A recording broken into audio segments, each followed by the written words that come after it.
Okay, what up? Oh man, it's been about 2 weeks since the last Heidegger installment. My God. All right. It's been nuts, and the last 2 weeks in particular have been insane. I've been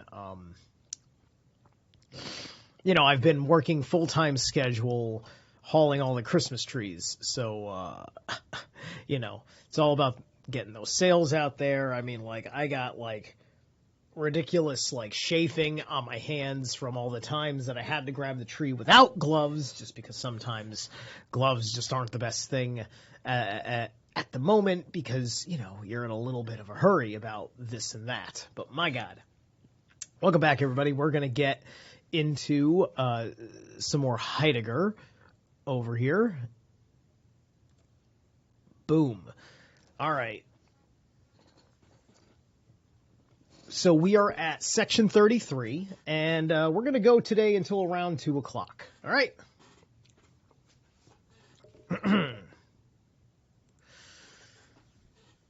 33. Assertion. Oh, excuse me. Oh, before I forget, let's hark the Herald Valkyrie sing.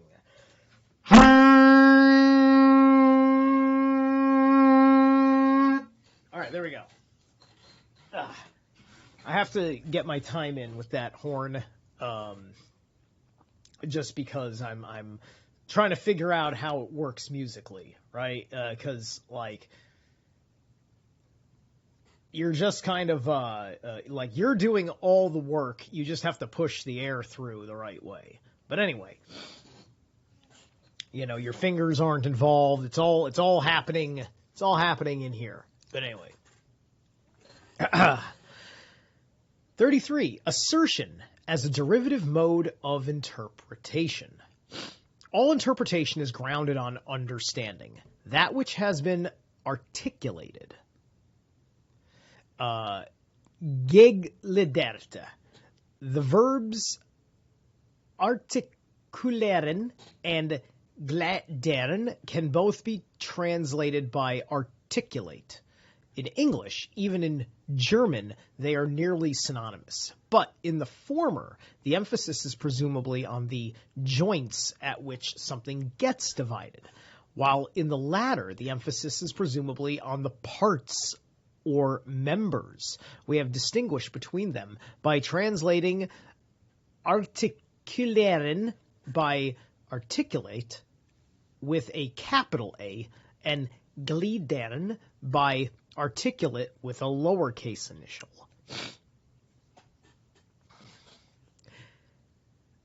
That which has been articulated as such in interpretation and sketched out beforehand in the understanding in general as something articulable is the meaning insofar as assertion, judgment, is grounded on understanding and presents us with a derivative form in which an interpretation has been carried out. It, too, has a meaning, yet this meaning cannot be defined as something which occurs in a judgment along with judging itself. In our present context, we shall give an explicit analysis of assertion, and this analysis will serve several purposes. For one thing, it can demonstrate by considering assertions in what ways the structure of the as, which is constitutive for understanding and interpretation, can be modified. When this has been done, both understanding and interpretation will be brought more sharply into view. For another thing, the analysis of assertion has a special position in the problematic of fundamental ontology. Because in the decisive period when ancient ontology was beginning, the I think that's the logos, functioned as the only clue for obtaining access to that which authentically is, zum eigentlich seienden, and for defining the being of such entities. Finally, assertion has been accepted from ancient times as the primary and authentic locus of truth. The phenomenon of truth is so thoroughly coupled with the problem of being that our investigation, as it proceeds further, will necessarily come up against the problem of truth, and it already lies within the dimensions of that problem, though not explicitly. The analysis of assertion will at the same time prepare the way for this latter problematic. In what follows, we give 3 significations to the term assertion.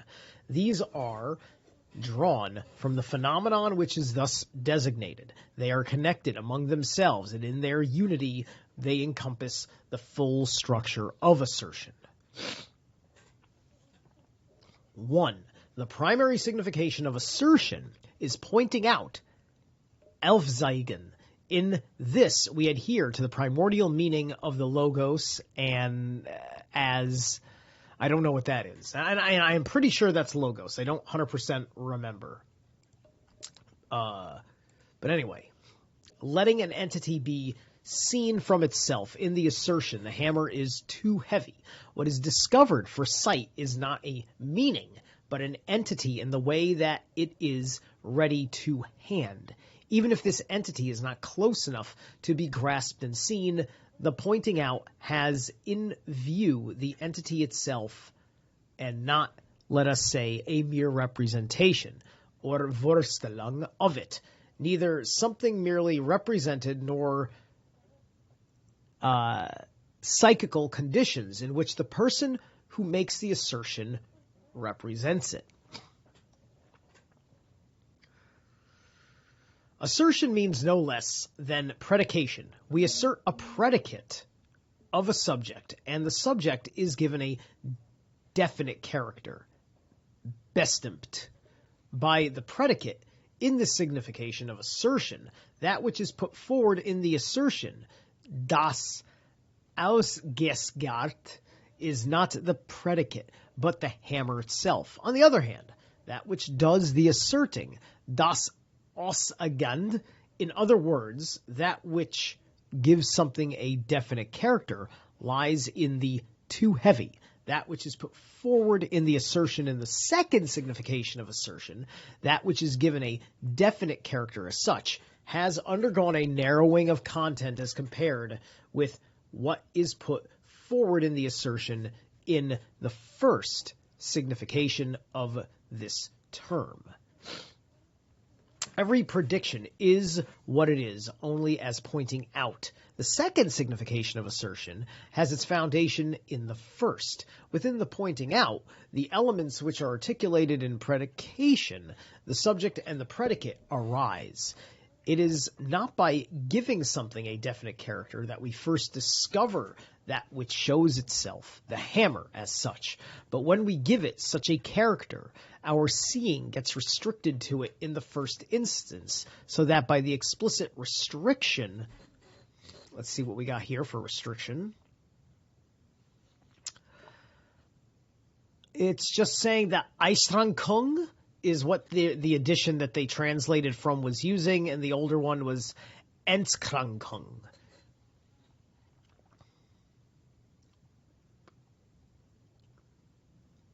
Let's see, where's predicate, not giving something, discover restriction of review, that which is already manifest may be made explicitly manifest in its definite character.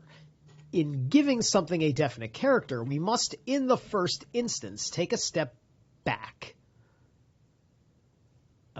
when confronted with that which is already manifest. The hammer that is too heavy. In setting down the subject, we dim entities down to focus in that hammer there, so that by thus dimming them down, we may let that which is manifest be seen in its own definite character, as a character that can be determined. Interesting. Hold on. Let's see. That's okay. That's just showing you the German that they extracted that sentence from. We don't need to read that. Okay. Setting down the subject, setting down the predicate, and setting down the two together are thoroughly apophantical in the strict sense of the word. Interesting. You know what? Let me just double check on the meaning of apophantical, because contextually I get it, but I kind of want to know more of an on-the-nose definition of that word. Give me a moment. The logical theory of the proposition. Okay. I'm very interested. You see, I'm all right. So that's the basic thing. But you know what? I want to go to Edom Online.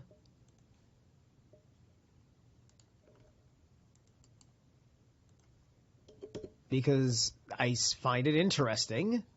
All right. Etymology Online doesn't have anything on apophan.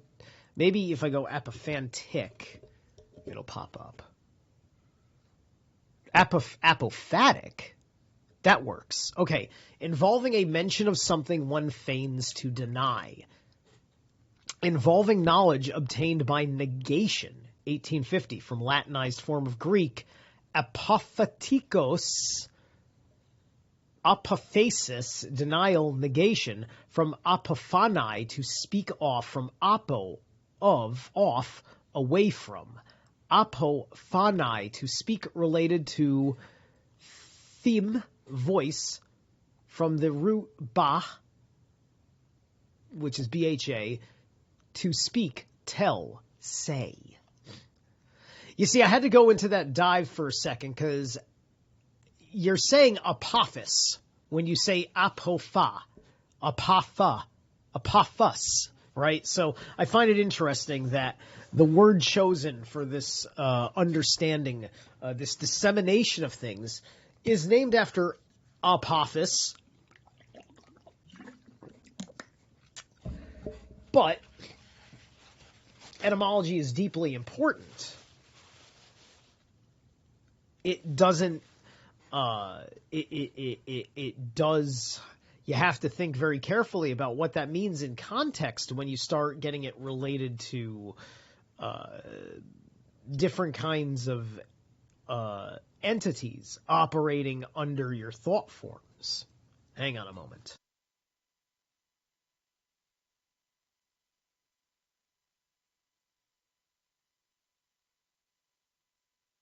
Okay. 3. Assertion means communication. Mitteilung. Speaking forth. Herosage. See, there's hera in herosage. So you got apophis, you've got hera as communication. It is directly related to assertion in the first and second significations. It is letting someone see with us what we have pointed out by way of giving it a definite character. Letting someone see with us shares with, tilt mit, the others, that entity which has been pointed out in the definite character. That which is shared is our being towards what has been pointed out, a being in which we see it in common. One must keep in mind that this being towards is being in the world, and that from out of this very world, what has been pointed out gets encountered. Any assertion, as a communication understood in this existential manner, must have been expressed. Okay? As something communicated. That which has been put forward in the assertion is something that others can share with the person making the assertion. Even though the entity which he has pointed out and to which he has given a definite character is not close enough for them to grasp and see it. That which is put forward in the assertion is something which can be passed along in further retelling. There is a widening of the range of that mutual sharing which sees, but at the same time, what has been pointed out may become veiled again in the further retelling, although even the kind of knowing which arises in such hearsay, whether knowledge that something is the case, wissen, or merely an acquaintance with something, kennen. Always has the entity itself in view and does not give assent to some valid meaning which has been passed around. Even hearsay is a being in the world, and a being towards what is heard. All right. Hold on one moment here. Just checking. Let me see something. A being in the world. Okay, good. Just making sure the audio is working. And throw this back up. All right.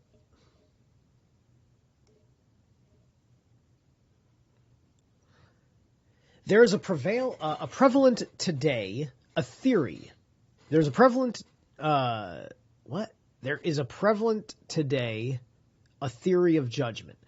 It sounds like this was a bad translation. I think it was trying to say, there is a prevalent theory today of judgment, which is oriented to the phenomenon of validity.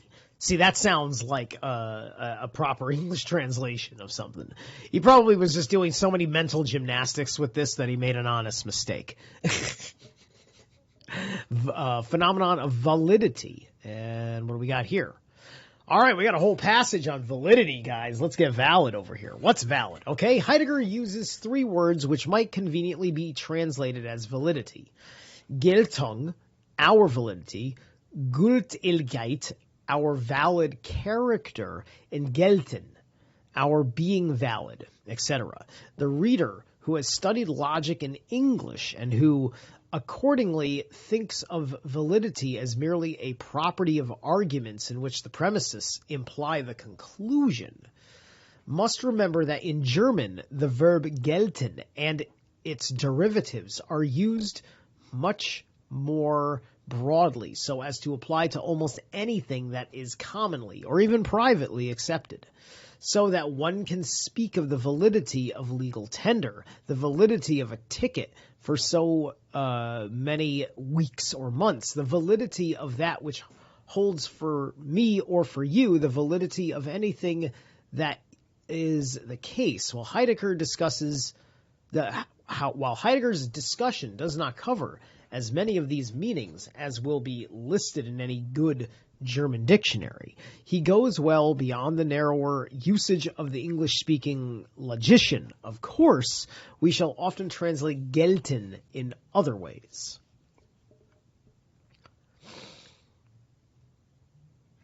Okay.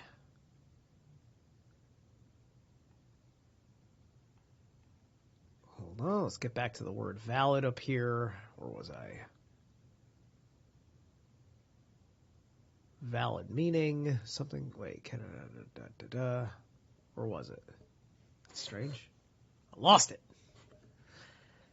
All right, let's just start from this top of the passage over here. Yeah. Okay, there's prevalent, theory today, discussion of validity. Okay, so we shall not give an extensive discussion of it here. It will be sufficient to allude to the very questionable character of this phenomenon of validity, though since the time of Lotz, people have been fond of passing this off as a primal phenomenon, which cannot be traced back any further. The fact that it can play this role is due only to its ontological, unclarified character. The problematic, which has established itself around this idolized word, is no less opaque in the first place. Validity is viewed as the form of actuality which goes with the content of the judgment, insofar as that content remains unchanged as opposed to the changeable physical process of judgment. Considering how the status of the question of being in general has been characterized in the introduction to this treatise, we would scarcely venture to expect that validity as ideal being is distinguished by special ontological clarity in the second place. Validity means at the same time the validity of the meaning of the judgment, which is valid of the object it has in view, and thus it attains the signification of an objectively valid character, and of objectivity in general. In the third place, The meaning which is thus valid of an entity, which is valid timelessly in itself, is said to be valid also in the sense of being valid for everyone who judges rationally. Validity now means a bindingness or universally valid character. All right. Even if one were to advocate a critical epistemological theory according to which the subject does not really come out to the object, then this valid character as the validity of an object, objectivity, is grounded upon that stock of true meaning which is itself valid. The three significations of being valid, which we have set forth, the way of being of the ideal, objectivity, and bindingness, not only are opaque in themselves, but constantly get confused with one another. Methodological foresight demands that we do not choose such unstable concepts as a clue to interpretation. We make no advanced restriction upon the concept of meaning, which would confine it to signifying the content of judgment, but we understand it as the existential phenomenon already characterized, in which the formal framework of what can be disclosed in understanding and articulated in interpretation becomes visible. If we bring together the three significations of assertion, which we have analyzed, and get a unitary view of the full phenomenon, then we may define assertion as a pointing out which gives something a definite character and which communicates. It remains to ask with what justification we have taken assertion as a mode of interpretation at all. If it is something of this sort, then the essential structures of interpretation must recur in it. The pointing out which assertion does is performed on the basis of what has already been disclosed in understanding or discovered circumspectively. Assertion is not a free-floating kind of behavior, which, in its own right, might be capable of disclosing entities in general in a primary way. On the contrary, it always maintains itself on the basis of being in the world. What we have shown earlier in relation to knowing the world holds just as well as assertion.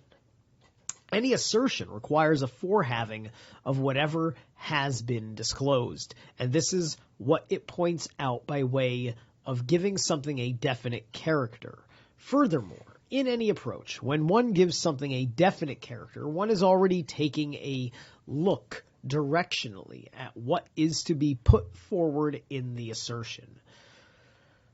When an entity which has been presented is given a definite character, the function of giving it such a character is taken over by that with regard to which we set our sights toward the entity.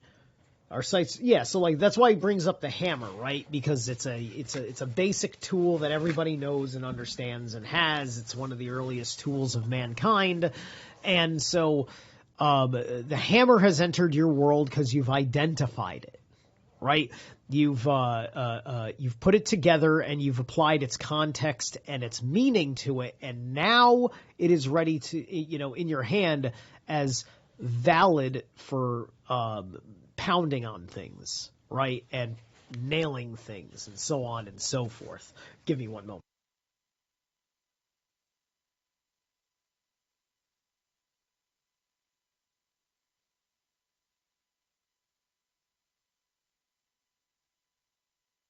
I picked up a short cold last night. Not last night, but the night before. And I've just been recovering from it today. We're getting close to our 30-minute break. The album today is Descent from Orbit Culture, by the by.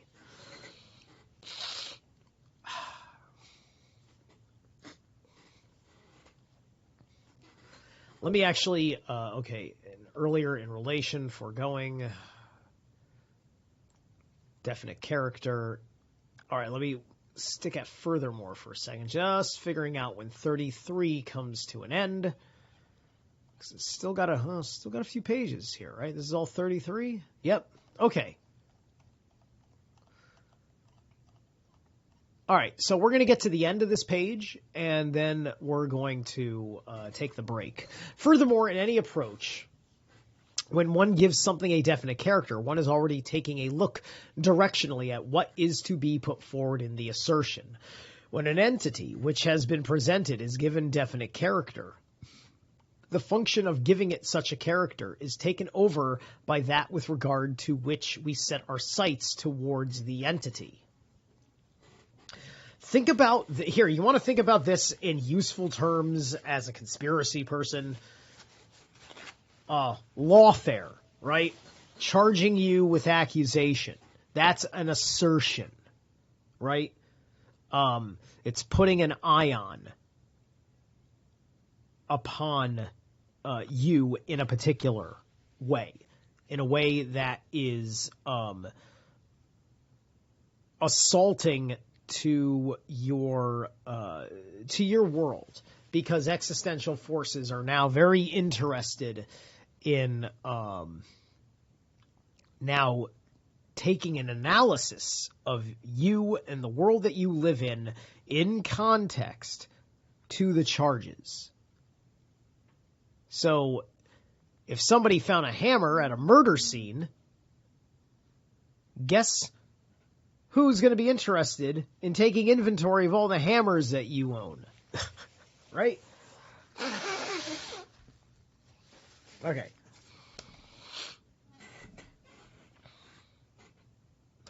Thus, any assertion requires a foresight in this, the predicate which we are to assign, the Zusuwisand, and make stand out, gets loosened, so to speak, from its unexpressed inclusion in the entity itself. To any assertion, as a communication which gives something a definite character, there belongs moreover an articulation of what is pointed out, and this articulation is in accordance with signification. Right. You see, this is the logic process by which anything matters in a proper court of law, right? A court of law is meant to be a place in which proper questions are asked in the process of the scientific theory in relation to the charges that are being put on the plaintiff. Okay. Such an assertion will operate with a definite way of conceiving. The hammer is heavy. Heaviness belongs to the hammer. The hammer has the property of heaviness. When assertion is made, some foreconception is always implied, but it remains for the most part inconspicuous because the language already hides in itself a developed way of conceiving. Like any interpretation, whatever assertion necessarily has a forehaving, a foresight, and a foreconception as its existential foundations. All right. So, excellent. Here we are, page 200. We are going to take a short little break. I'm grateful for anybody who will tune in, because I think I've been not seeing too many people. Nobody's engaged in the conversation. So I'm just kind of going at it. But those of you that come by at a later date, I appreciate you being here. We're going to get on with it.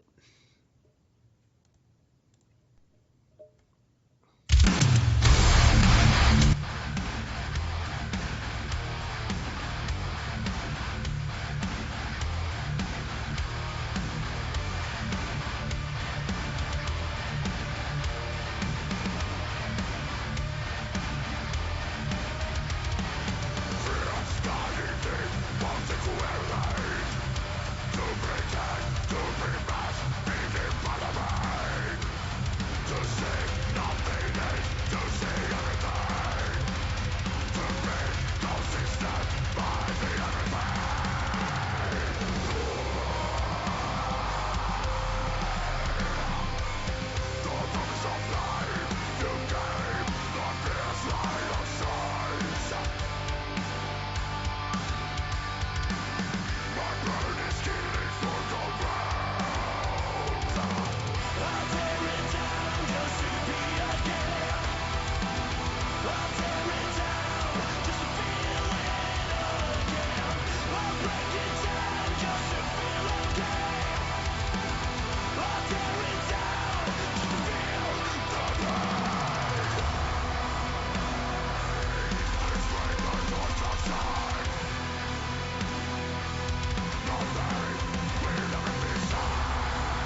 Oh, baby.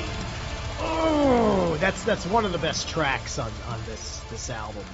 They got a new one coming out. The new singles hot. I just got into Orbit Culture.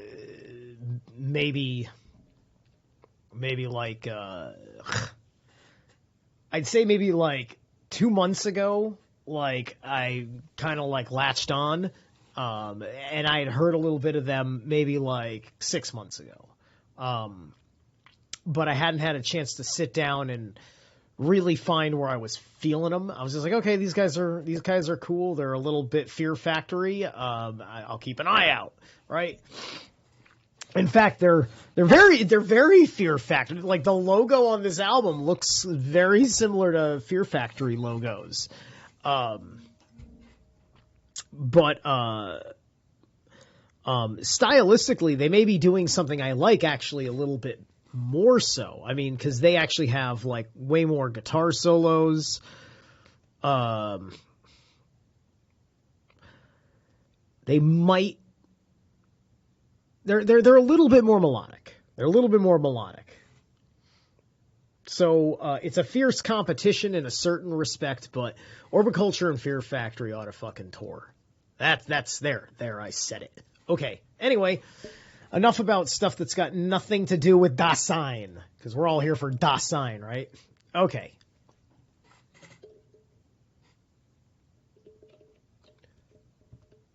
Okay. Do. Boop. There we go.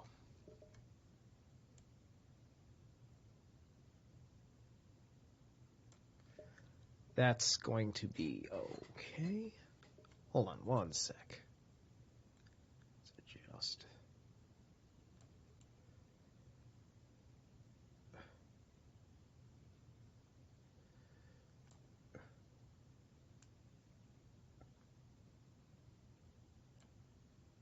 Okay, that should do it.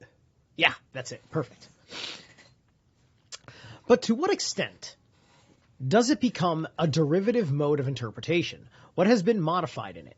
We can point out the modification if we stick to certain limiting cases of assertion which function in logic as normal cases and as examples of the simplest assertion phenomenon.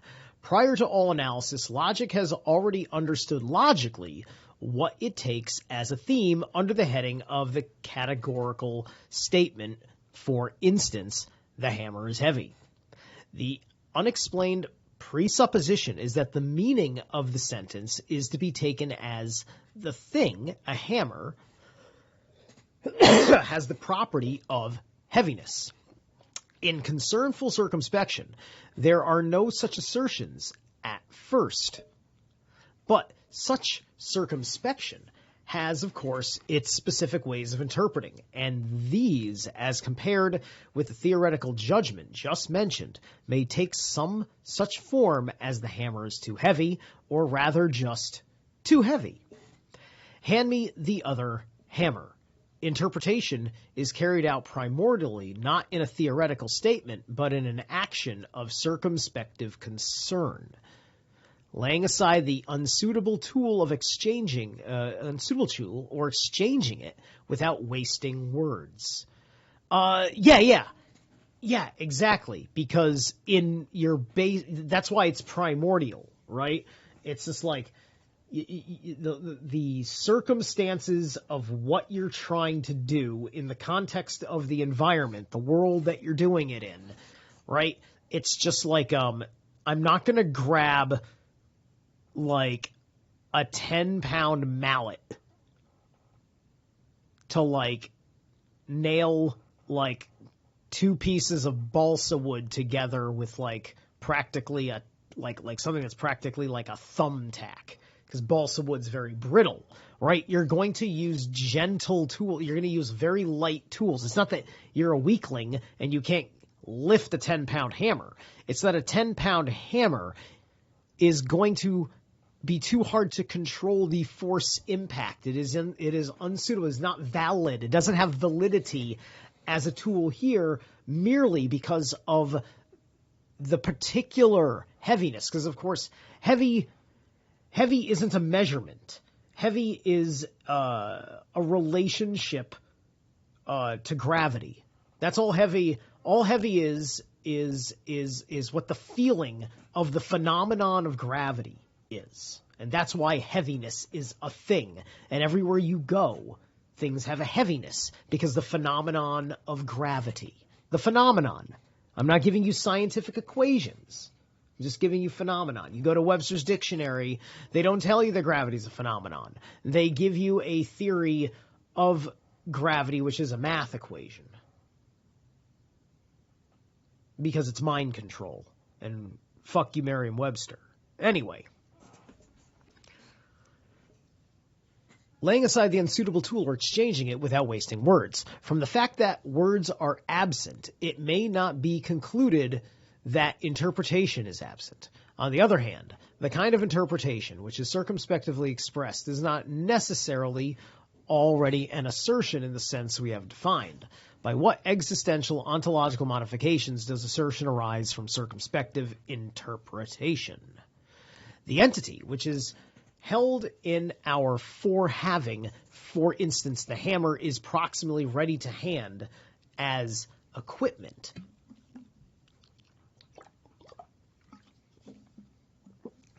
If this entity becomes the object of an assertion, then as soon as we begin this assertion, there is already a changeover in the forehaving, something ready to hand with which we have to do or perform something turns into something about which the assertion that points it out is made. Our foresight is aimed at something present at hand in what is ready to hand, both by and for this way of looking at it. Hinsicht, the ready to hand, becomes veiled as ready to hand. All right. Hang on, everybody, for just a moment. All right. Ready to hand by both far and this way of looking at it. Hinsicht. The ready to hand becomes veiled as ready to hand. Within this discovering of presence at hand, which is at the same time a covering up of readiness to hand, something present at hand, which we encounter, is given a definite character in its being present at hand in such a manner. Only now are we given any access to properties or the like. When an assertion has given a definite character to something present at hand, it says something about it as a what. And this what is drawn from that which is present at hand as such. The as structure of interpretation has undergone a modification in its function of appropriating what is understood. The as no longer reaches out into a totality of involvements. As regards its possibilities for articulating reference relations, it has been cut off from that signification, which, as such, constitutes environmentally. The as gets pushed back into the uniform plane of that which is merely present at hand. It dwindles to the structure of just letting one see what is present at hand and letting one see it in a definite way. This leveling of the primordial as of circumspective interpretation as to the as, with which present at hand is given a definite character, is the specialty of assertion. Only so does it obtain the possibility of exhibiting something in such a way that we just look at it. Thus, assertion cannot disown its ontological origins from an interpretation which understands the primordial as of an interpretation which understands circumspectively. We call the existential hermeneutical, as in distinction from the apophantical as of the assertion. So we just invoked Hermes and Apophis. Isn't that interesting? All right. It's very interesting the way these things are described and what is happening on a certain excuse me, on a certain level.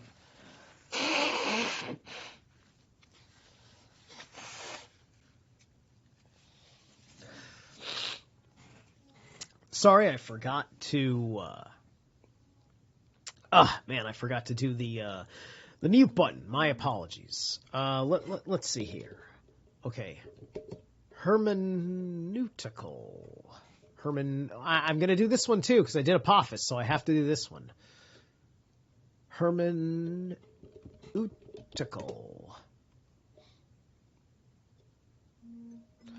Of or pertaining to hermeneutics, the study of theory of the methodical interpretation of text, especially holy text. Okay. Hermeneutics, the theory and methodology of interpretation, especially of scriptural text. The art or science of interpretation of exegesis, also the study of or instruction in the principle of exegesis as a professor of hermeneutics. The science of interpretation and explanation of exegesis, especially that branch of theology which defines the law whereby the meaning of Scripture is to be ascertained. Wow. Wow. I like that I know what that word means now. That is something very Thoth-like. Hermes, Thoth, that whole thing, right? Remember, the seat of Tahuti is a position, not a deity. He's not a. He's more of an archon. Please remember that. And archons are not necessarily good or bad. Thus, why this in particular is a title, a position. A corrupted archon got involved over there, and that's a whole deep dive rabbit hole. And it's easiest if you follow the process from Black Earth Productions, the videos that have come out prerequisiting and entering into the Betrayal of Thoth documentary. I mean, I call it a documentary. It's like a discussion. It's a dissertation, a lecture. Lecture, I think, is an okay word to call that. Because it's just Cethegus talking to you. But anyway, between the kind of interpretation which is still wholly wrapped up in concernful understanding and the extreme opposite case of a theoretical assertion about something present at hand, there are many intermediate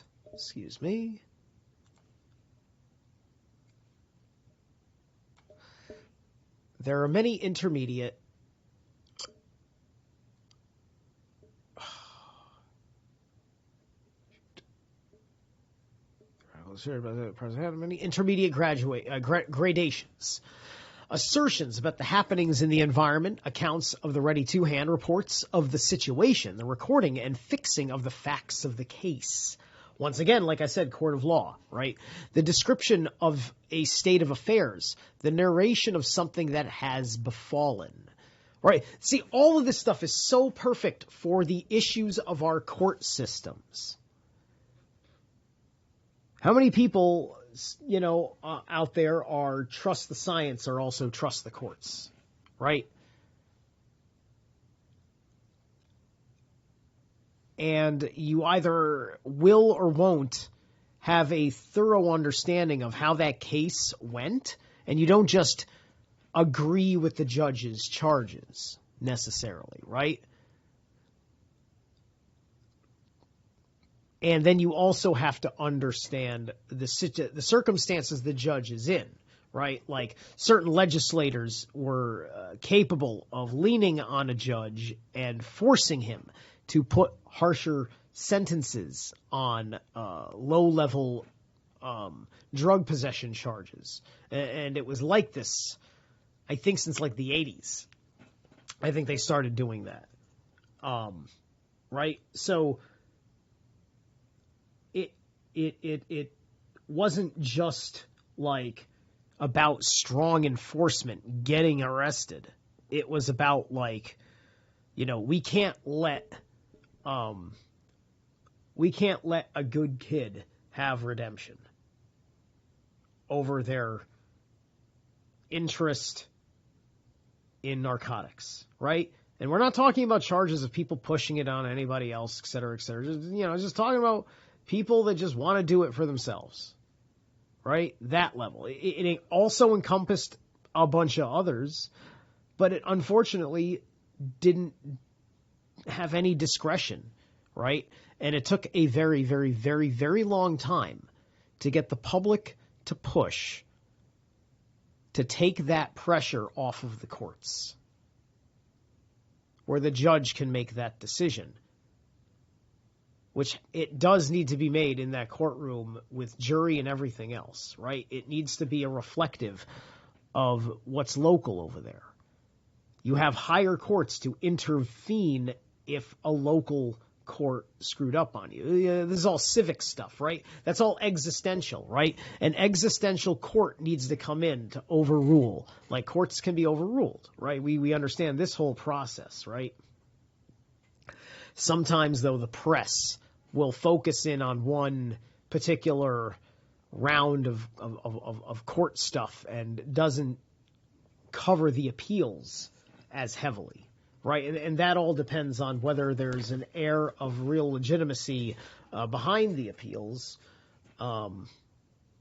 or those are media outlets that have an inherent interest in protecting those being damaged by accusations, so on and so forth.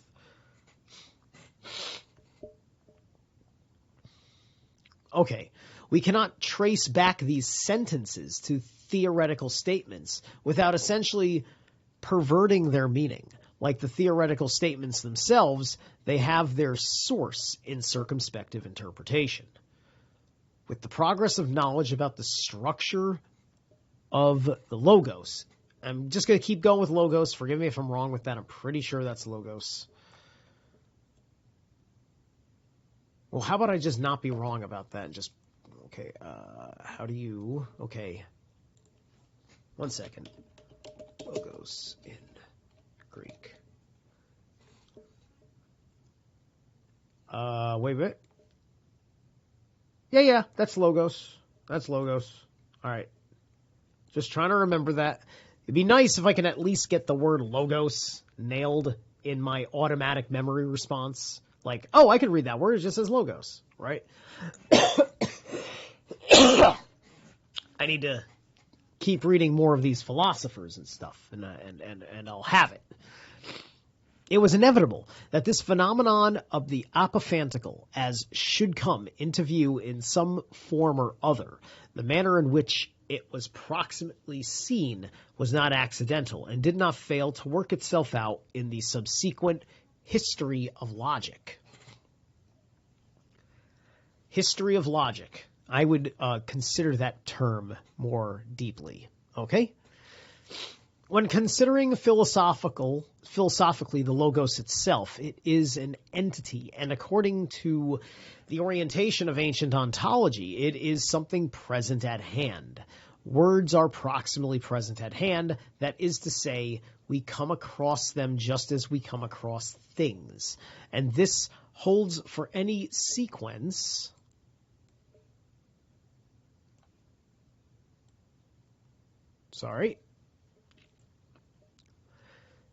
of words, any sequence of words, as that in which the logos express is itself. In the first search for the structure of the logos, as thus present at hand, what was found was the being present at hand together of several words. What establishes the unity of this together, as Plato knew, this unity lies in the fact that the logos is always logos, and I don't know what that is.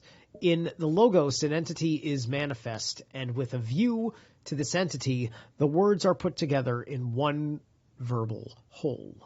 Aristotle saw this more radically. Every logos is both this and that, not just the one. Call it affirmative judgment. Or the other calls it negative judgment. Rather, every assertion, whether it affirms or denies, whether it is true or false, is these terms. Equiprimordially, to exhibit anything is to take it together and take it apart.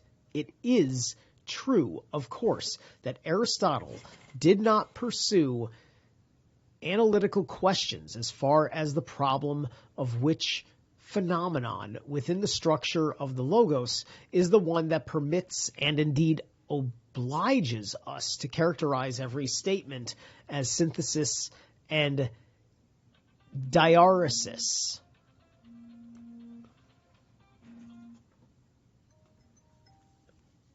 That was interesting. That could be somebody, but I can't respond to that right now. Oh, I can respond to this. Sure. All right. Okay. Sorry about that. Okay. Handle it later. Okay. Sorry about that. Excuse me.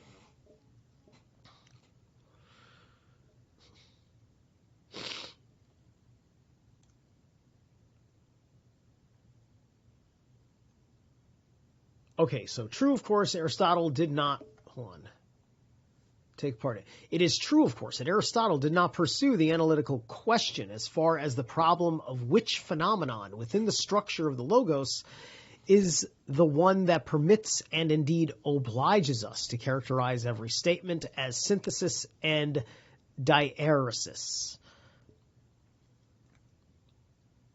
I know what synthesis is, so let me look up diaresis real fast.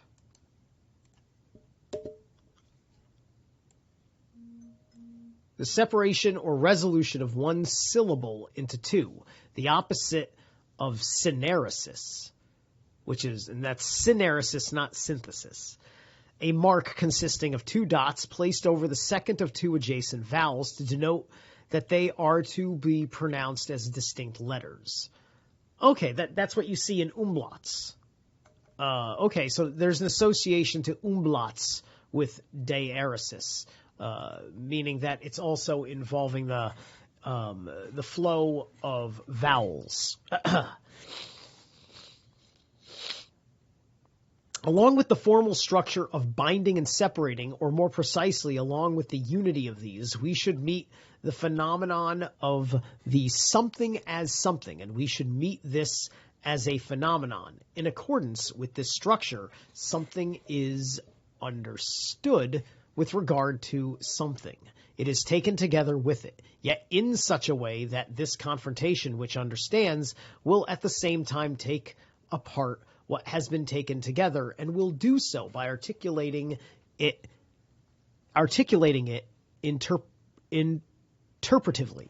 If the phenomenon of the as remains covered up, and above all, if its existential source in the hermeneutical as is veiled, then Aristotle's phenomenological approach to the analysis of the logos collapse to a superficial theory of judgment, in which judgment becomes the binding or separating of representations and concepts. Binding and separating may be formalized still further to a relating. The judgment gets dissolved logically into a system in which things are coordinated with one another. It becomes the object of a calculus, but it does not become a themed or ontological interpretation. The possibility and impossibility of getting an analytical understanding of those two concepts of the relation in judgment generally is tightly linked up with whatever the current status of the ontological problematic and its principles may be. I don't know why they can't just give us like the phonetic pronunciation of these terms in Greek. It's a little annoying, but that's fine. It is what it is. Give me 1 second. I'm just going to highlight that. And okay, we're almost done. Okay, so we're going to read 2 more passages and then take a break.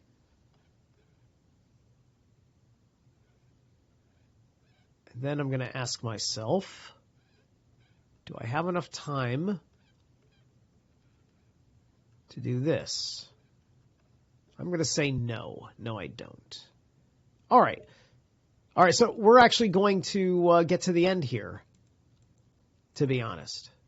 All right.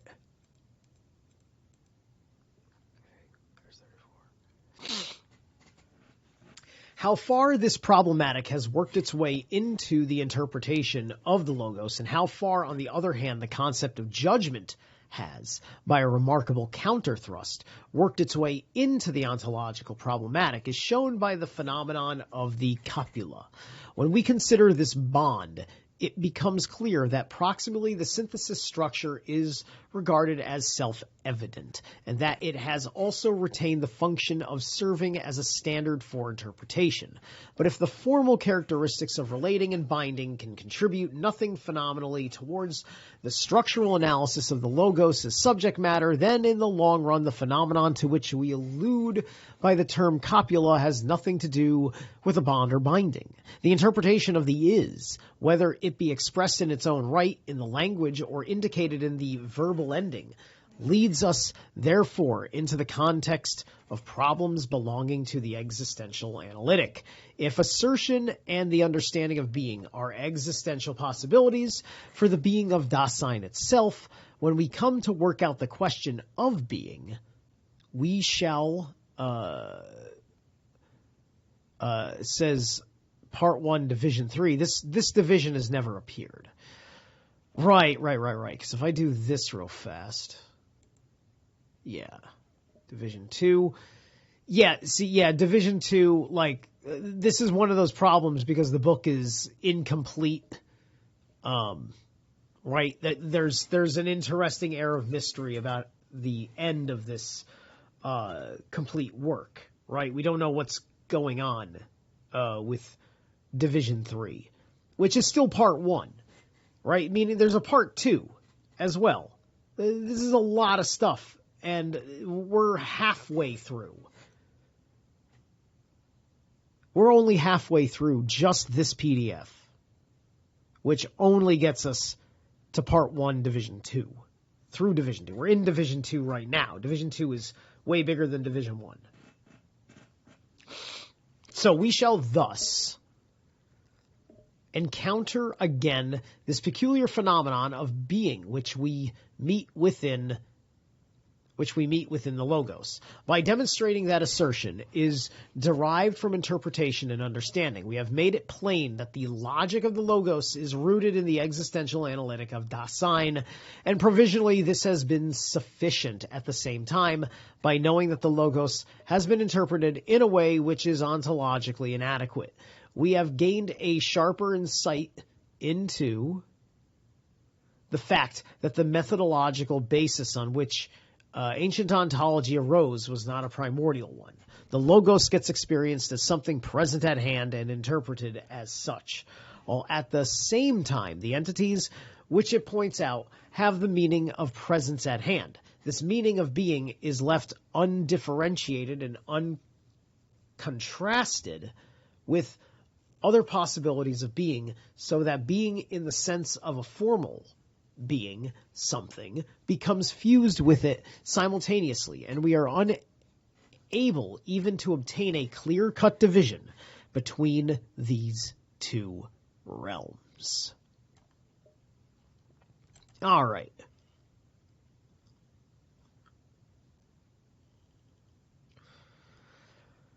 So